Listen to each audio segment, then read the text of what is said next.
আজকের ব্লগটা আমি মাছ দাদাকে নিয়ে শুরু করলাম।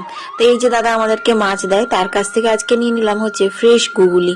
এগুলো কিন্তু বাছা গুগুলি। জিজ্ঞেস করলাম কে বেচেছে, তোমার বউ? তো খুব হাসছে, বলছে বাবা আমার বউ আবার নাকি গুগুলি বাঁচবে, এগুলো বাছা কিনে নিয়ে এসে আমি বিক্রি করি বৌদি। আমার বউ তো নিজেই নড়ে চড়ে বসে না, তার আবার গুগুলি বাঁচবে। শুনে খুব হাসি পেলাম, কারণ প্রত্যেকের বাড়িতেই একটি গল্প, তাদের বউরা নাকি নড়ে চড়েই বসে না। এই আমাকেও শুনতে হয় সারাদিন যে বাড়িতে কি করো, একটু নড়ে চড়েও তো বসো না। যাই হোক, বাদ দাও সেসব কথা।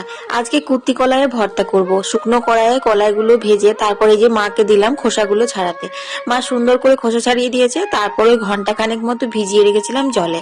তারপর গোটা কত কাঁচা পাকা লঙ্কা দিয়ে শিলে ভালো করে বেটে নিলাম। এই কুত্তি কলাই কিন্তু খাওয়া খুব উপকারী।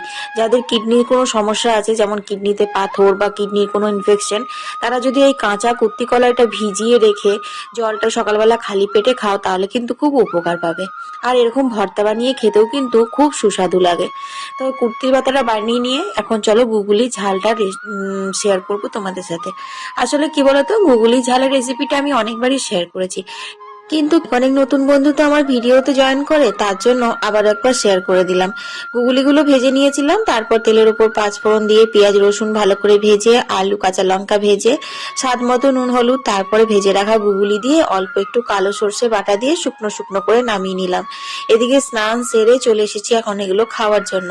আজকে আমার প্রিয় প্রিয় খাবারগুলি হয়েছে। এই যেমন ধরো মিষ্টি আলুর চাটনি, শাক ভাজা, গুগুলির ঝাল, কুত্তির ভর্তা, আর ওই পটল পোস্ত, ওটা আমার মেজ ননদ পাঠিয়েছে। আজকের ব্লগটা তোমাদের কেমন লাগলো কমেন্টে জানাতে ভুলো না।